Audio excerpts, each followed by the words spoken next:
আপনাকে যারা শুনছেন শুভেচ্ছা অভিনন্দন, আমার সহ আলোচক বৃন্দদের শুভেচ্ছা। আসলে গোলাম মাওলা রনি যেভাবে বলল তারপর আর বলা থাকে না এটা নিয়ে। আমি এইটুকু বলতে চাই যে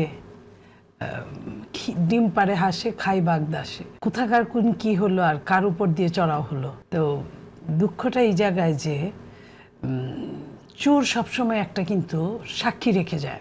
যেমন ধরেন যে আমরা অত বুঝি না এই হ্যাক করা বা আপনার খুব ভালো চালাতে পারি মোটামুটি। আমার 18 সালে আমার ফেসবুক ইলেকশনের আগে হ্যাক হয়েছিল, আমি ফেরত পাইনি অনেক দিন চেষ্টা করেও। এখানে টাকা চাইছে, ওখানে টাকা চাইছে, অনেকে আমার নামে দিয়েও দিয়েছে, তারপরেও আমি ফেরত পাইনি। সেই জায়গা থেকে বলছি যে ভেরিফাই আইডি হ্যাক হওয়া একটা টাফ। আমার ভেরিফাইটা কিন্তু হ্যাক হয় নাই, ওটার সাথে যে ফ্যান পেজ ছিল ওটা এখনো আছে, আইডিটা আমার আর নাই। ভেরিফাই আইডিটা যদি হ্যাক হয় তাহলে ফেরত নিতেও কিন্তু একটা টাইম লাগে। এখন এটা বুঝার আগেই কিন্তু আবার আগের জায়গায় চলে আসছে। আমি যদি আইডিটা হ্যাকও বলি তাহলে আপনার দেখেন আল জাজিরায় যে সাক্ষাৎকারটা দিয়েছেন উনি, শুধু গালির শব্দটা ছাড়া সবই কিন্তু হুবহু এক। অথবা আমি যদি আরো বলি যে রনি ভাই যে মানুষগুলোর কথা বললেন, আমি যদি বলি যারা বিদেশ থেকে দেশটাকে চালানোর চেষ্টা করছেন বা কাউকে চালাচ্ছেন, তারা কিন্তু ইতিমধ্যেই বলেছেন যে অ্যাডমিন যে থাকে বেশ কয়েকজন 5-6 জন অ্যাডমিনের মধ্যে তাদের কোন একজন অ্যাডমিনই হয়তো লিখেছেন ওই গুপ্ত সুপ্ত বলতে যে শব্দটা বোঝায়, গুপ্ত এখানেও ঢুকে গেছে, যেটা তোমারে বধিবে যে গোপলে বাড়িছে সে, এই জায়গাটার সঙ্গে মিল সম্পূর্ণরূপে। সেইখানে একজন মানুষ নিজের নাক কাটিয়ে অপরের যাত্রা ভঙ্গ করলেন, তাকে ধরা হলো যে রাষ্ট্রপতির ওইখানে যত দোষ নন্দ ঘোষ, ওই রাষ্ট্রপতি বলা মানেই সবাই নড়ে চড়ে বসবে হয়তোবা। আবারও সেই রাষ্ট্রপতি জায়গাটা এখানে আনা হলো যে এই সময়টায় রাষ্ট্রপতির উপর দিয়ে চাপিয়ে দিই। এই জিনিসটা কিন্তু ভীষণভাবে সবসময় যে একই খেলা বারবার একই রকম চালাবে না সবাই বিশ্বাস করবে তা কিন্তু না। আপনি ইতিমধ্যে নারীদেরকে যেভাবে হেনস্থ করা, যেভাবে নারীকে অপমান করলে আর নারীত্বের কথা বলার প্রয়োজন পড়ে না, সব কিছুই করেছেন আপনি, করেছেন তার আগে আপনার অনুগামীরা করেছে, অনুসারীরা করেছে, আরো প্রার্থীরা করেছে।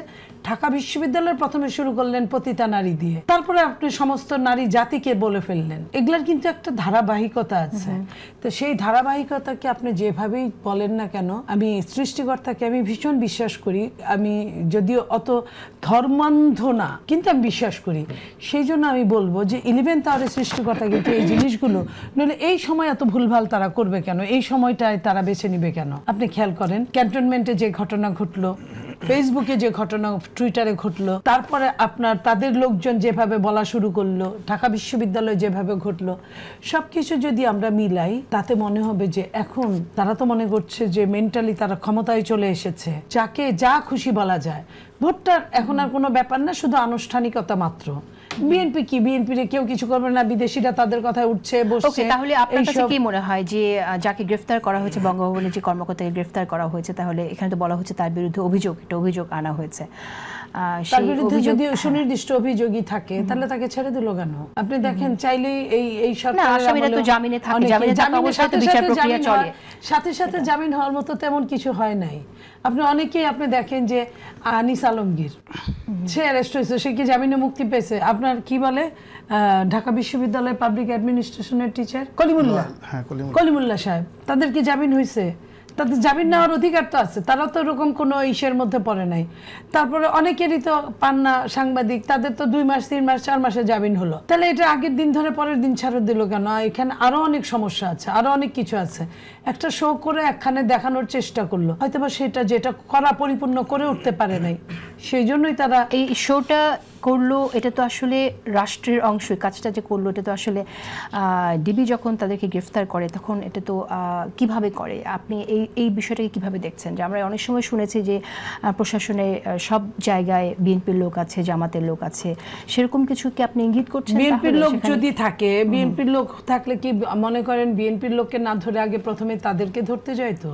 বিএনপির লোকরে আগে ধরতো। প্রথমে তো এইভাবেই শুরুটা করেছিল যে এটা বিএনপি করেছে, তারপরে যখন এটা স্টাবলিশ করতে পারলো না তখনই যে গণভবন কি আপনার বঙ্গভবনে এটা গিয়া রূপ নিল।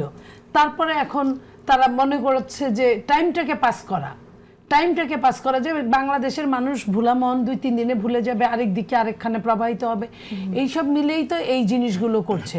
এখন আমাদের শুধু দেখার পালা ছাড়া আর কিছুই না। আর আমি সবচেয়ে বেশি গুরুত্ব দিই এটা যে উনার এটা যদি হ্যাকও হয়ে থাকে, উনি তো আল জাজিরাকে সেম কথাই বলেছেন, তাহলে এটা নিয়ে আল জাজিরার কথা কি ওটাকে চাইলেই আপনি হ্যাক বলতে পারবেন না, চাইলেই আপনি বলতে পারবেন না।